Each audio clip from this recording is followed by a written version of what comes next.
Magic mit csinálni, hogy összeálltunk olyan szülők, akiknek mozgássérült, illetve más fogyatékossággal élő, illetve egészséges gyerekei vannak együtt.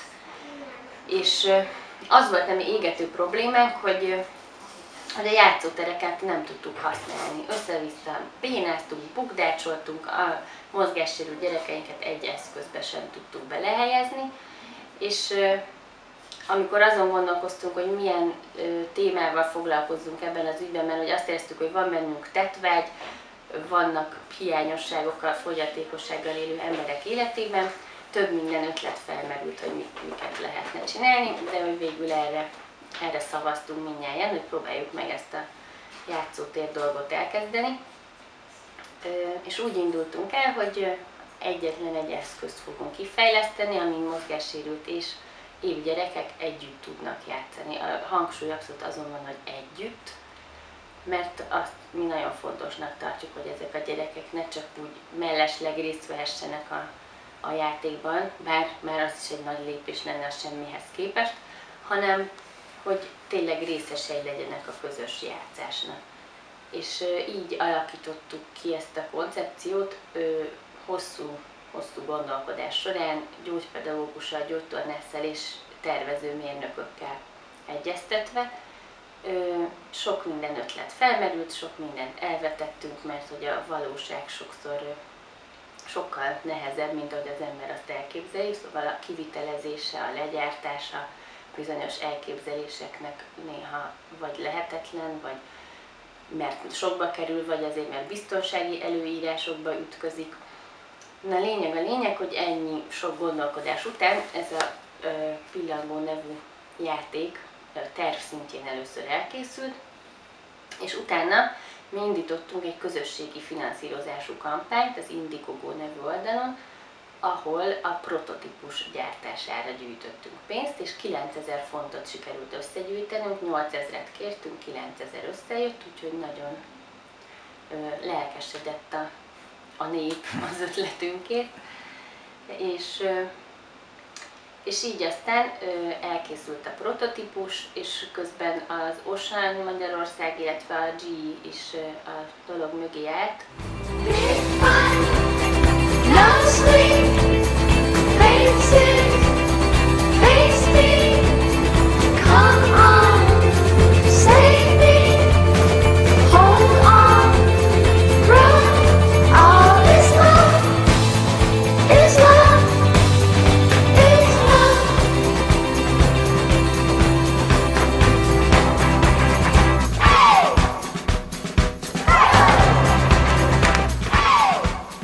Szóval a GE és az Ocean jóvoltából kikerült még 9 darab.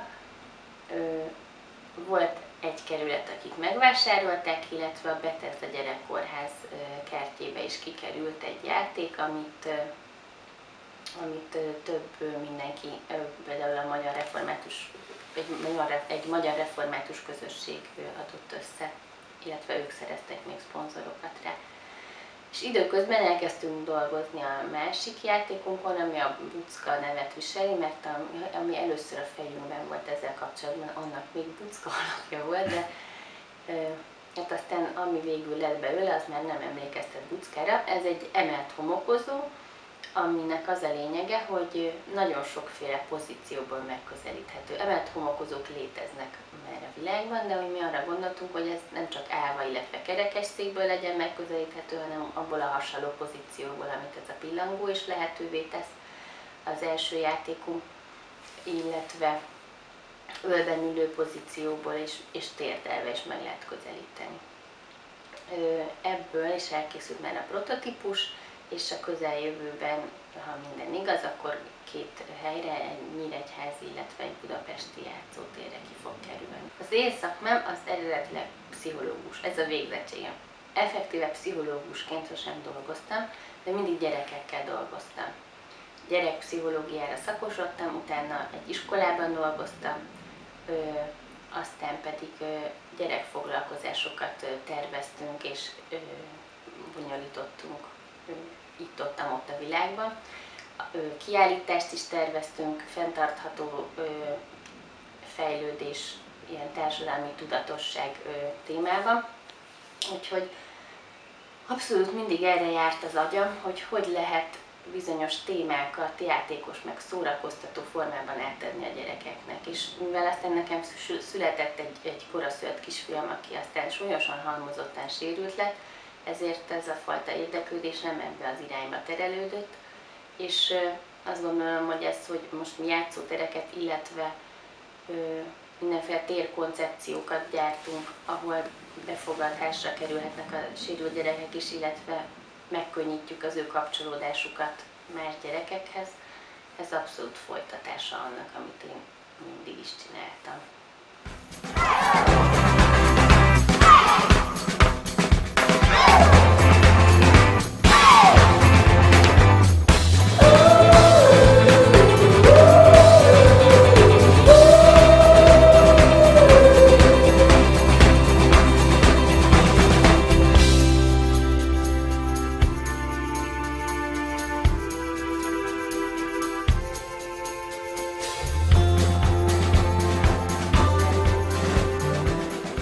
Az szokott lenni a kérdés, hogy viszonyulnak az egészséges gyerekek a sérült gyerekekhez. Azt gondolom, hogy bizonyos esetekben a legnagyobb természetességgel veszik őket be a játékba, hogyha egy sokkal látványosabban, erőteljesebben sérült gyerekről van szó, akit nehezebb bevonni a játékba, ott persze szükség van némi terelésre. Olyan esetben, amikor egy kisgyerek nagyon más, mint a sima gyerekek, és még nem tud beszélni, nem tud úgy nyúlni, nem tud úgy ránézni a többiekre, akkor ott segítségre van szükség, ott én szoktam válaszolni, az én kisfiam ebbe a kategóriába esik, ott én szoktam helyette válaszolni.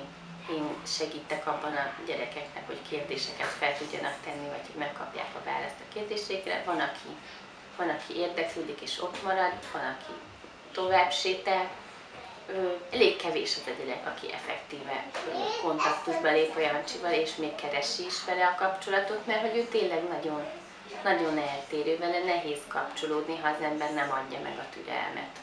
És egy kisgyereknek meg abból általában kevés van, de hogy akkor is találkozik, tudja, ismeri, és tudom saját barátaim gyerekeiről, akik egyébként nagyon kedvesen viszonyulnak a Jancsihoz, abszolút számon tartják, hogyha találkoznak egy bármilyen fogyatékkal élő emberrel, akkor ők párhuzamba állítják a Jancsival, és már könnyebb kommunikálni erről az egészről, már tudják hova tenni, létezik a fejükben egy ilyen kategória, és tudják, hogy ez is az élet része. Szóval egy ilyen természetes hozzáállást is eredményez ez. A saját gyerekeim, a másik két gyerekem pedig a legnagyobb természetességgel kezeli, hogy ő testvérük ilyen. Szóval olyan szülőként alapítottuk a Magic Me-t, akik között van olyan, akinek van sérült gyereke, van olyan, akinek nincs, de mindenkinek van gyereke.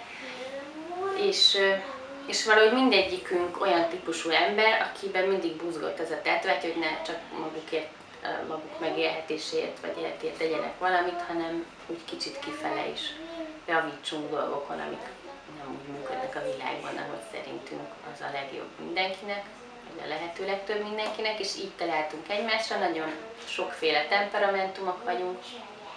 Valaki ötletelésben jó, valaki menedzselésben jó, valaki szervezésben jó, valaki számolásban jó. A kulcsfontosságú készségek, mint mérnöki tervezés, ezek így nincsenek meg házon belül, de ezekre is találtunk embert mindig. Úgyhogy így dolgozunk mi együtt. Tehát mindenki anyuka, aki...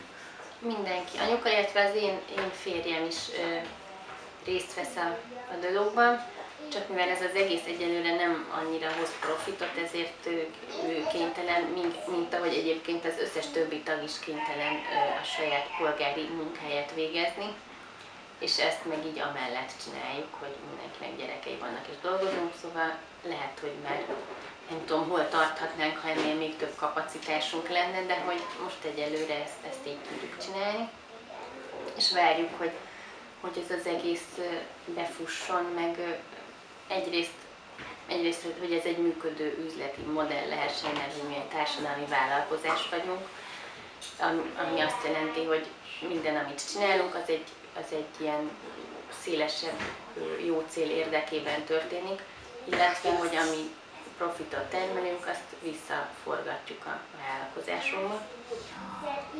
És egyrészt ezen dolgozunk, nyilván másrészt pedig ezáltal azon, hogy ne az legyen, hogy egy-egy játszótéren egy-egy pillangó vagy egy-egy bucka ki van helyezve, mert azért ez így eléggé szimbolikus csak. Tehát egy családnak nem feltétlenül könnyebb a játszótéren egy darab játéktól. Noha, az már azt jelenti, hogy ott ez a szemlélet legalább felmerül, legalább egy játék valamint tud az a gyerek játszani, de hogy ez első lépés, és még nagyon sok lépés kell ahhoz, hogy a fogyatékkal élő gyerekek, az ő családjaik, a fogyatékkal élő felnőttek tényleg hiba nélkül részesei lehessenek mindennek, aminek az összes többi ember. Most, hogy ezen dolgozunk, hogy minél több ilyen játszótér legyen, és minél több köztér, illetve bármilyenféle tér kialakítása során érvényesüljenek